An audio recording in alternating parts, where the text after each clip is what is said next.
Hello, I'm James Wilson. I'm Matthew Rowney. And he's back, everyone. He is all better, apart from a tiny cough, but that's about it. His temperature seems fine, and he's fit as a fiddle. He's impaled himself. I will see you guys at the festival, probably. You alright? Here's our long-awaited review of the Zygon Inversion. Enjoy.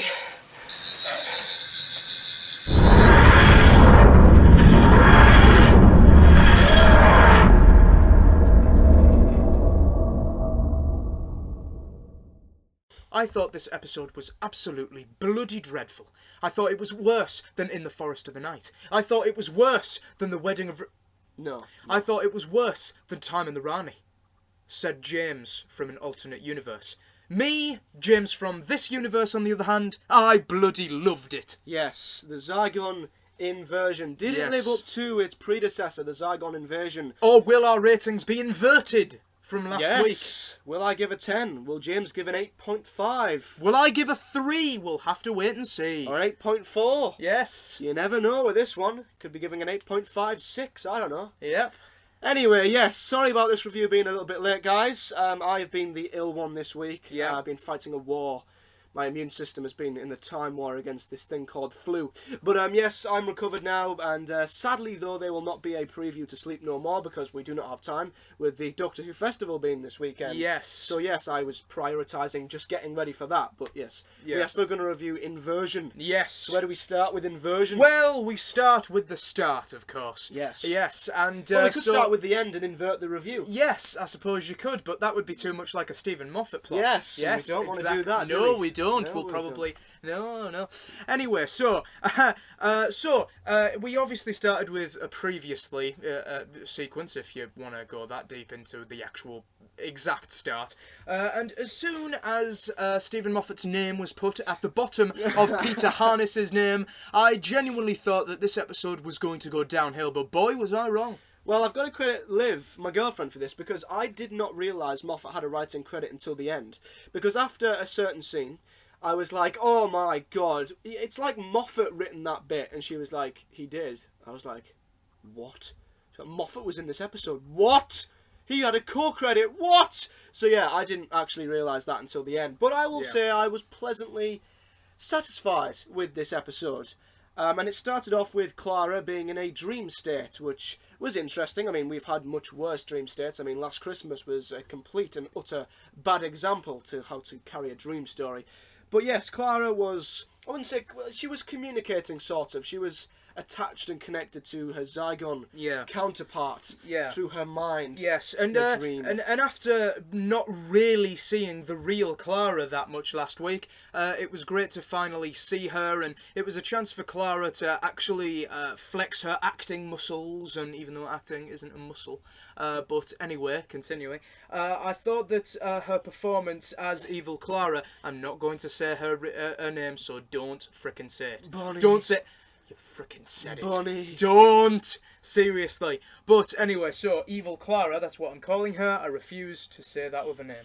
And so yeah, I thought her performance was absolutely brilliant. And I thought it was really, really breathtaking how she really took on that role. And Jenna Coleman found it quite tough. And she said that, you know, it's something that she's not really done before. But I'm quite surprised at how brilliantly she did it. She did these little nuances in her parts that made it so brilliant to see. You know, the fact that she made Evil Clara a lot more posher, made her a lot more vocally posh, you know, than she would in the real character. So I thought that was really good how she made these little subtle differences in her performance, but that both made it evil, both made her look evil, but also made us tell the difference between who was Evil Clara and who was real Clara. Yeah, exactly. I mean, she could have completely, you know, she could have copied what normal Clara would be like.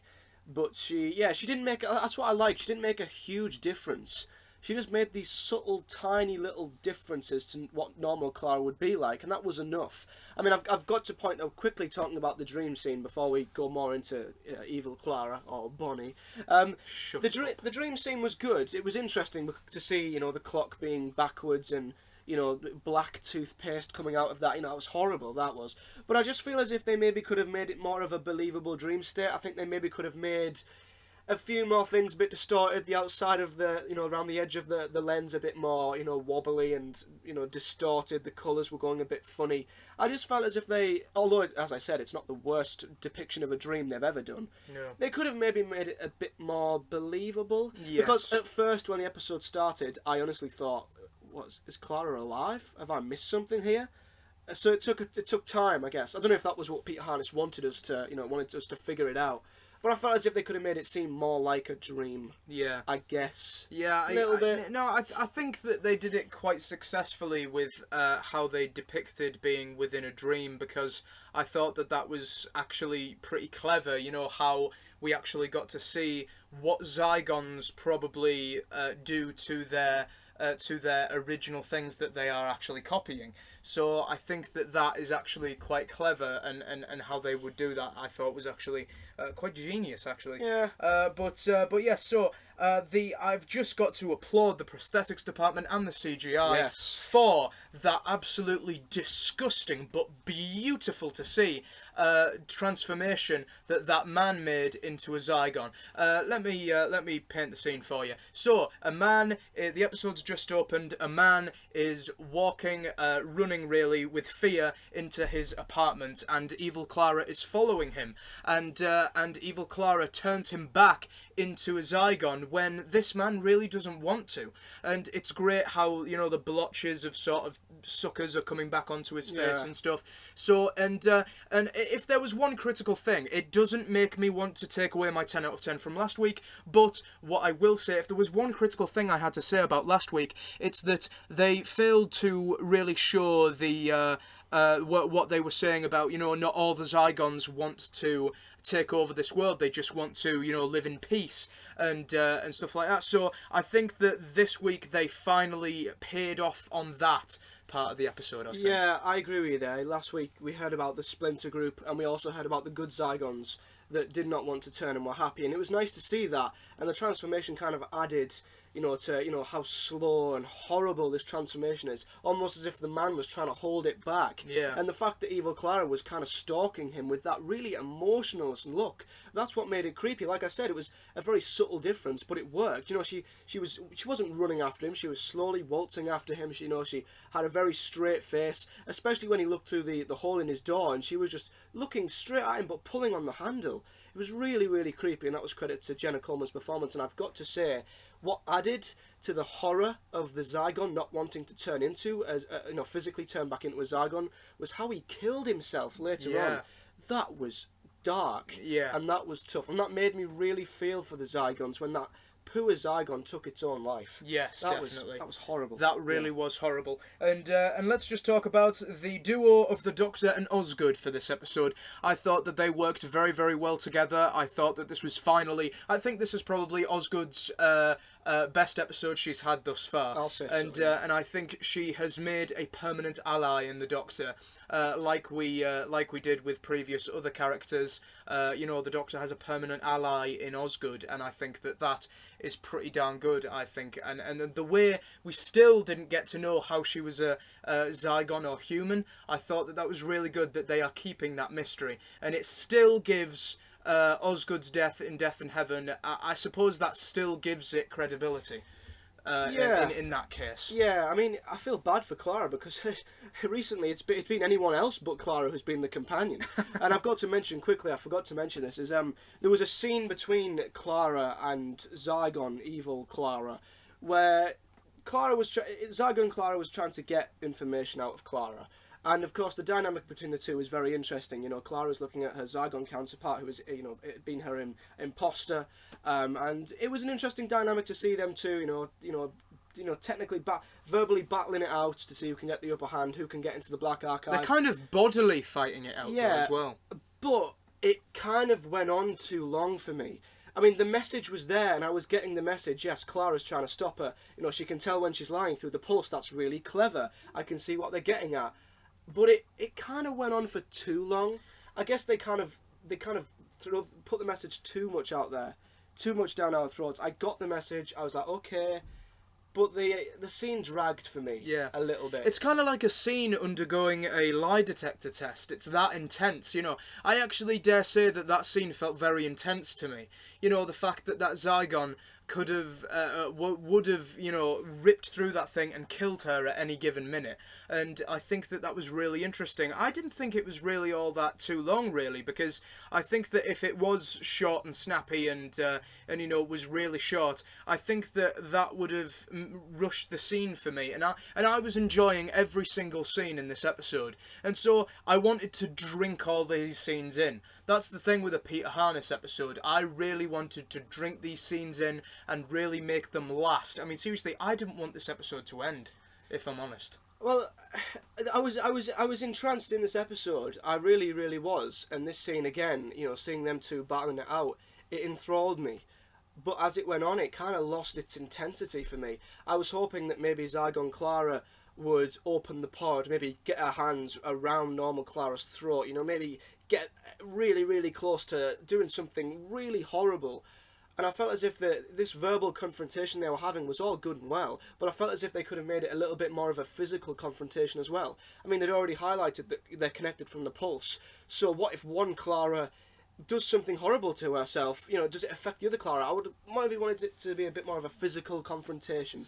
Something else, so. Maybe, more than just verbal. Yeah, I suppose so. I guess that would have upped the threat, which I will admit, it hasn't affected my score in the slightest, which Matthew knows my score, but it hasn't affected it in the slightest, but I must say, you do have a point, it lacked threat, less so than it did last week. But I think that this episode, what it has this week and what it didn't have last week was the Brink of War episode, where everything was kind of getting set up for this big huge cliffhanger, and I think that, you know, how, you know, just all of that getting so intense, and it was building up, and this week was kind of it slowing down, and that was it kind of, you know, paying off, I think. And I think it was really good. This was simply a story of the Doctor trying to stop a war, and I think that this is something we haven't seen since Doctor Who and the Silurians back in the 70s, when the Doctor was trying to stop a war between the Silurians and the humans, and the humans ended up, you know, blowing them up anyway. So it really showed the evil of humanity at the same time, and so the Doctor is just trying to keep peace.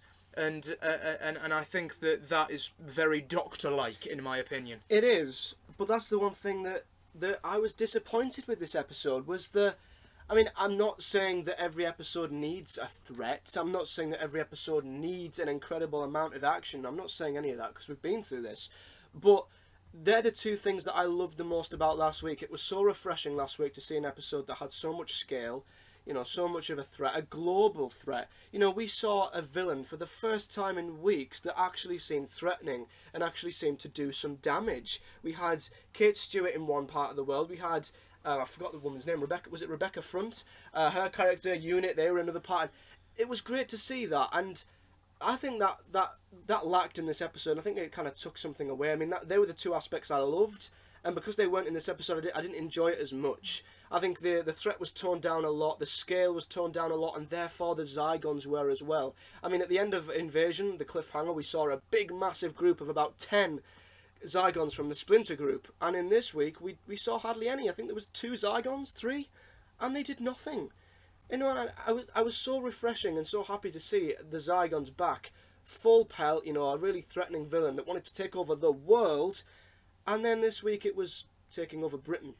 There was a few Zygons, the global scale had gone, and it took a lot of the threat out for me. It was just something I loved so much about last week, and because it was gone this week, Well, I think that the second part of a two-parter needs to have something a little bit more than what the previous week had, and I think this is what that episode succeeded in. And I know I'm repeating myself, but I'll say it again. It hasn't affected my score, but I see where you're coming from. That the threat wasn't quite there as much as it was last week, but you've got to look past that, and you've got to see, you know, what the Doctor was trying to do, and what Osgood was trying to do, and what all the allies were actually trying to do, and which was, you know, try and, you know, just sit down and talk. We'll get to that beautiful bit soon. Yeah, I mean, I see what you mean because every single war, you know what? Actually, we'll talk about that at the end. But yeah, I can see what you mean. But for me, I just think that a two-parter, they need to keep building up to this huge climax, and it kind of felt as if it was kind of dawdling towards the climax at times. I would have really liked to have seen a bit more. I know Unit were neutralised, but I would like to have seen a little bit more of a thing because it kind of made Evil Clara's motives not as believable for me. Like, when the Doctor was trying to stop this war, for me it didn't feel like there was actually a huge war ready to happen because I didn't see many Zygons. And for instance, when that video of that Zygon was leaked online, when Evil Clara posted it online, we never really saw the repercussions of that. Yes, she posted a video online, but we never got to see how the world was paranoid. We never got to see how, I mean, think about what that video would have done. It would have sent the world mad. We were talking about this in our Zygon Inversion preview. We were talking about how mad the world would be and how paranoid it would be and how much of a good thing that would be. And it just seemed as if they didn't really take advantage of that in this episode. Well, let's be fair, alien invasions are regular as clockwork in Doctor Who now. I just think that it lacked that scale, which made last week so much better, I think. For me, anyway. That's just me. Yeah. Back to Osgood. Now, Osgood, I think, like you said, had her best episode Yeah. So far in Doctor Who. Her and 12 were very good together, and we must talk about the Osgood box. Yeah.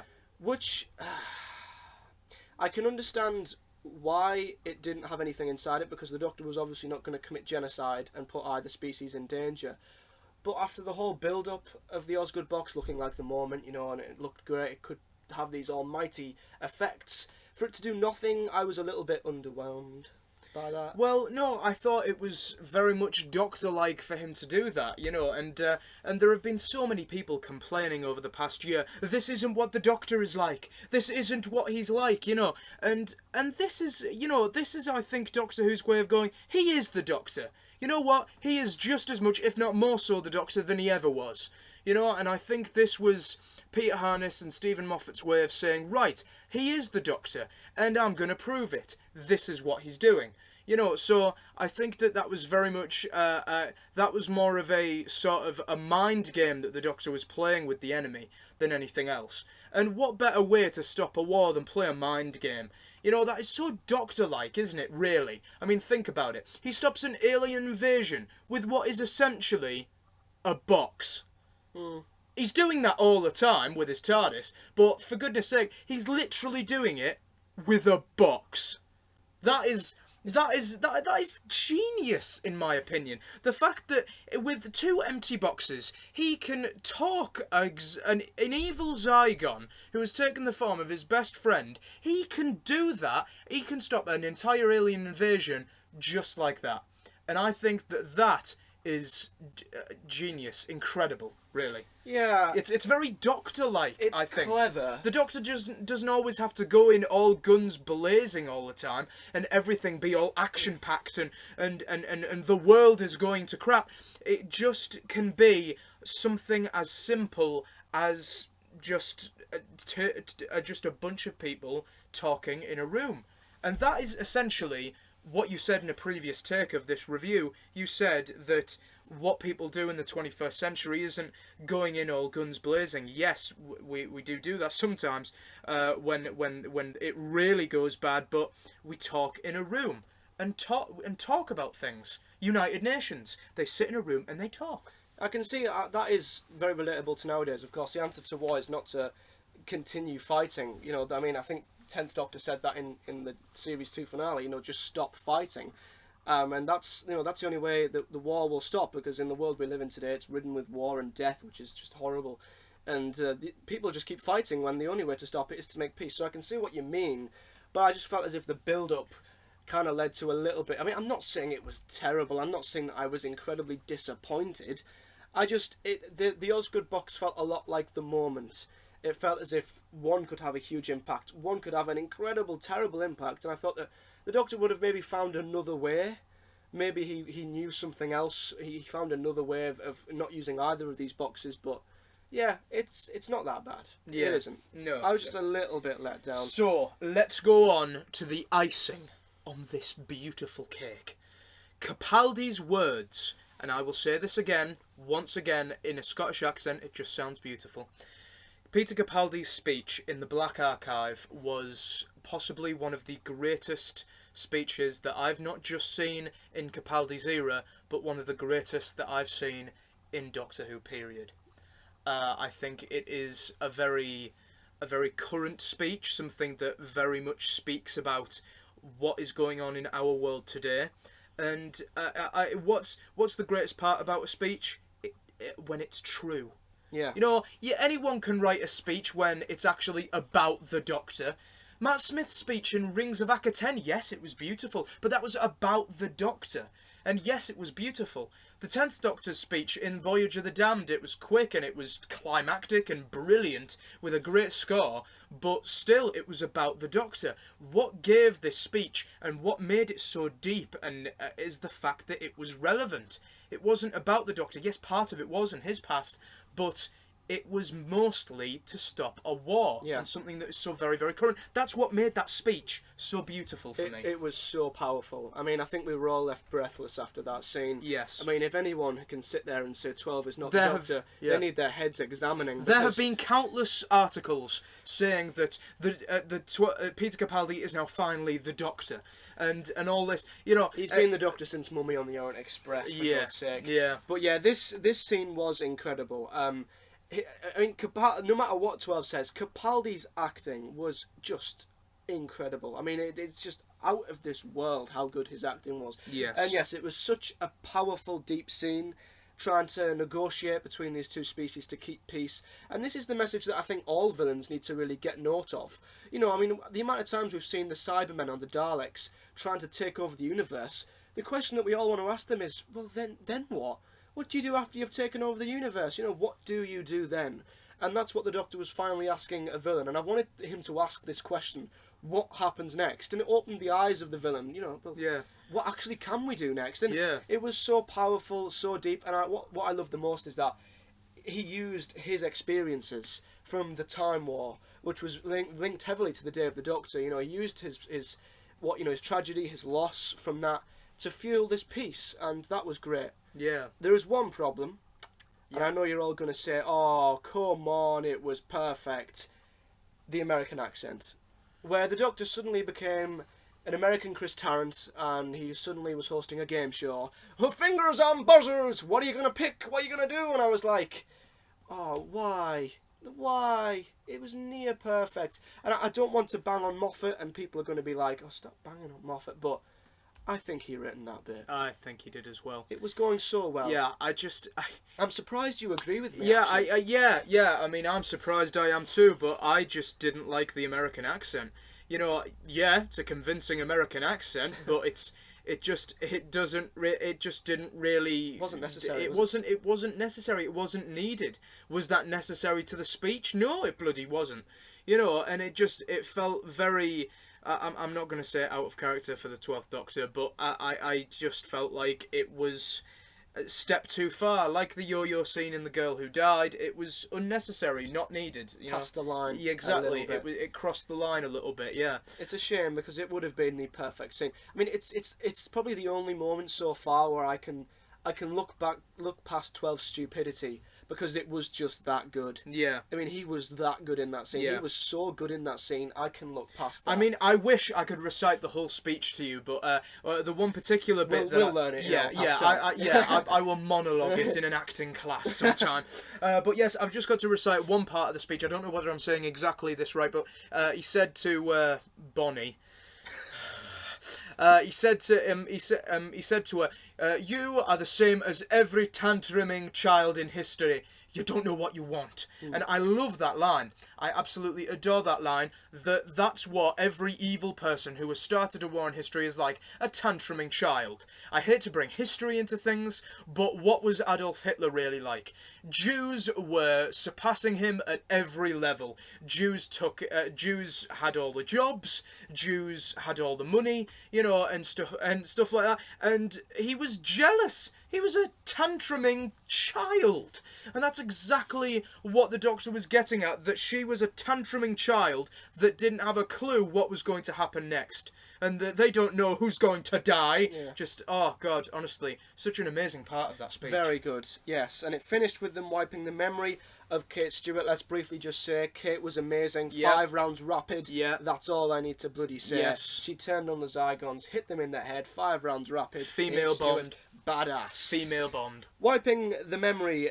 I can see a lot of people saying that's lazy, that's reused, that's repetitive. But think about it. How else was the episode going to end? The Doctor's made peace. I mean, he's just made peace with probably the most epic speech ever. He's not going to then suddenly turn around and say, right, let's kill them all. You know, he was obviously the only way he could have maintained that peace was to basically get rid of their memory. Yeah. And, you know, get back to where they were, which I think was a good ending. I think it was, considering this two-parter was very much wrapped into the Day of the Doctor. Yes, and 2 Osgoods. Yes, 2 Osgoods I thought was pretty good. I think it was great how that ended, and it very much brought me to the conclusion that I want an Osgood spin-off.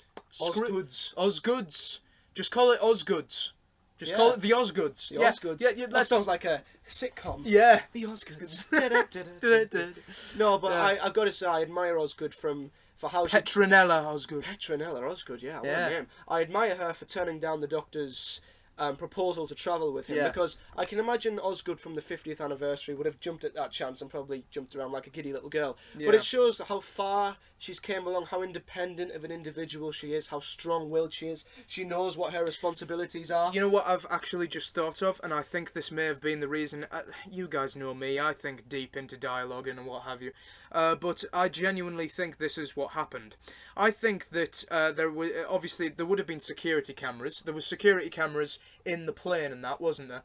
And I think that version of Osgood would have seen, you know, how her sister, the different version of Osgood, how she died. And how did she die? Why did she die? Because the doctor said, time travel, put it on your bucket list. Yeah. And then Missy killed her just because Osgood was happy. Just because Osgood was happy to have the opportunity to travel with her. And I think that's when Osgood clicked in her mind, right, the doctor gets you killed. Yeah. The doctor got my sister killed. That's a good point. Yeah, so I think that that's genuinely what happened. It'll never be proven, but I think too deep into these things. It's a good point. So I do think that is a good point, that the reason why she turned it down was because I think she saw the footage on the plane, and that's how she came to the conclusion. It's a good point. It is. Yeah. Right. Conclusions. Yes. So. Who is going first? Is it me? Yes. Okay. Fingers on buzzers! No. Don't do that. The Zygon Inversion was a satisfactory conclusion to this two-parter, which could have been perfect, but it had a few problems that I simply couldn't look past. 12 was absolutely incredible, as was Clara, Osgood and Kate Stewart, but this episode lacked some aspects that I really enjoyed about last week's. The scale was lost, as was the threat, with the Zygons being underused. There were a few scenes that were incredibly slow, and a few that irritated me, with 12 again being immature at times, but the end made the episode for me. It would have been perfect without the American accent, but nevertheless 12 had one of his best scenes, using his pain and loss from the Time War to make peace between both species. This episode could have been perfect, but unfortunately lacked what made last week's episode so good. I'm going to give it a 7.5 out of 10, so the overall two-parter split down the middle, it's an 8 out of 10 for me. Wow, that is still a very decent rating. That is Yeah. still a very, very decent rating. But I enjoy it the more I watch it. Yeah. So the more I watch it, the higher my rating may be. Exactly. Mummy on the Orient Express is a perfect example. Yes, it really Yes. is. So, my conclusion. The Zygon Invasion was the perfect set-off. Set-off? Sorry. The Zygon Invasion was the perfect setup. And the Zygon Inversion was the perfect payoff. As soon as I saw Stephen Moffat's name under Peter Harness's, I was certain that this episode was going to go downhill from there. But, to my surprise, they both delivered an episode just as good as last week. The scenes with both Claras showed Coleman's superb acting and gave her a chance to play a new character that she had never done before. The Doctor and Osgood made a superb duo in this episode, trying to stop the Zygon War. The 12th Doctor made the greatest speech that he has done as the Doctor, and possibly one of the greatest speeches in Doctor Who history. The plot was just compelling. It was just as compelling and thrilling as Invasion, and the story was wrapped up brilliantly. It's very rare this happens. I haven't gave a rating like this in a row since End of Time. This episode gets another 10 out of 10. Wow, And another as 10. a two-parter, another 10 out of 10. Blimmin' heck. Yes. So it's the perfect two-parter. It is the perfect two-parter. Not one flaw. Not one flaw. I can't. I mean, just because. I mean, I do. I'm not completely blind to the flaws of an episode. People think that an episode gets a 10 because it's absolute perfection. I've come to terms with the fact that End of Time isn't the perfect story. No. I have come to terms with this. No episode's But perfect. it does not stop me from giving it a 10.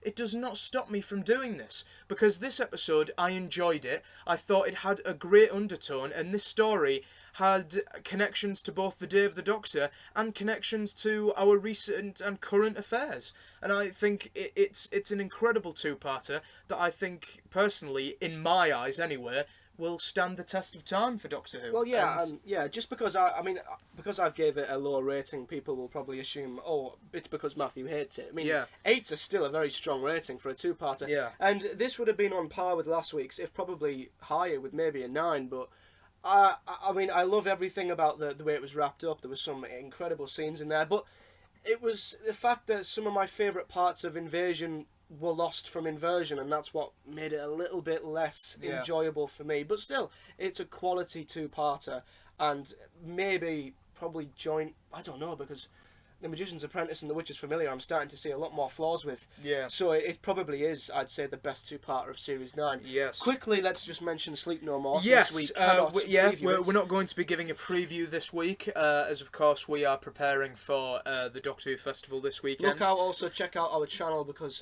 shortly after this there will be, or maybe before this, Yes. look on the channel, there will be a special festival video. Yes, yes, there certainly will, to talk about us vlogging it and such. But yes, so Sleep No More. This is written by Mark Gatiss. Yes. So this episode can go either way. Yeah. I said the same thing about Robot of Sherwood last year. Mark Gatiss is the could go either way writer, and yes, he does write occasional gems, but he's been quite lazy with his writing the past few years, especially with Night Terrors, Crimson Horror, and also Robot of Sherwood. But I still enjoy Robot of Sherwood. But Sleep No More, I'm always open to a writer giving a better episode. I still give Steve Thompson a chance, don't I? Yeah. So yes, I'm looking forward to Sleep No More. It will also star his League of Gentlemen co-star that he writes with, something Shearsmith. Reese, thank you, Reese Shearsmith. Also played the second Doctor in Adventure in Space and Time. Yes, he did. He played Patrick Troughton in a cameo, so I thought that was pretty good. Also a Mark Gatiss story, and it's good that Reese Shearsmith will. Everyone, well, not everyone, but quite a lot of people were quite convinced that he was going to be a Time Lord, because he did have that sort of Time Lord gear on him that looked like something from the War Games, and I did think that at first, but it's quite. It does seem like quite an interesting episode. This is the found footage episode. It could be the Warlord from the War Games. But yeah, is this the found footage? Yes, it is. This episode is. I read a description somewhere that said that this episode is partly. Is most of it is filmed from a crashed camera that from someone who died in the it's from someone who survived the ship. That sounds really cool. And I've seen a filming picture of the villain. Wow. Yes. It looks scary. It reminds me of you've seen The Ark in Space. Yes. Yes, it reminds me of the creature from that. Yeah. This creature would fit a horror movie. Yes. And I just hope that it is. I hope it's used to its full potential. It's one of those blobby, disgusting creatures, which I think this episode will be classic style episode, while hopefully being something new for Doctor Who as well. Yes, God help the children getting to sleep. Yes, definitely. So I think that is it. Yes, that certainly is it. Don't forget that there is no preview this week. I just want to stress that. But also, please, like Matthew said, look on the channel a little bit later on tonight, as we will be bringing you a Doctor Who Festival video to talk about what we'll be doing.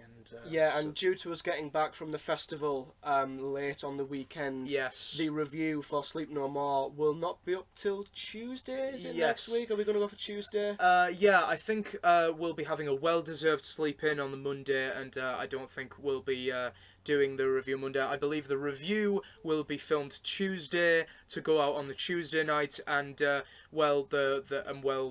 preview will be filmed the Wednesday night, I believe. Yes, that's what we'll go for. Yes, definitely. Okay then, guys. Thank you very much for watching.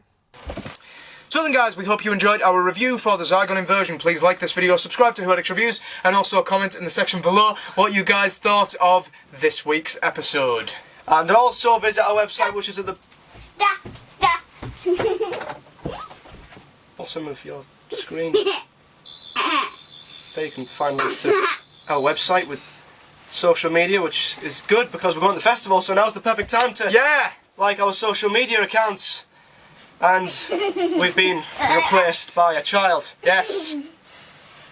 Yes, so we'll see you guys in a special video about the Doctor Who Festival.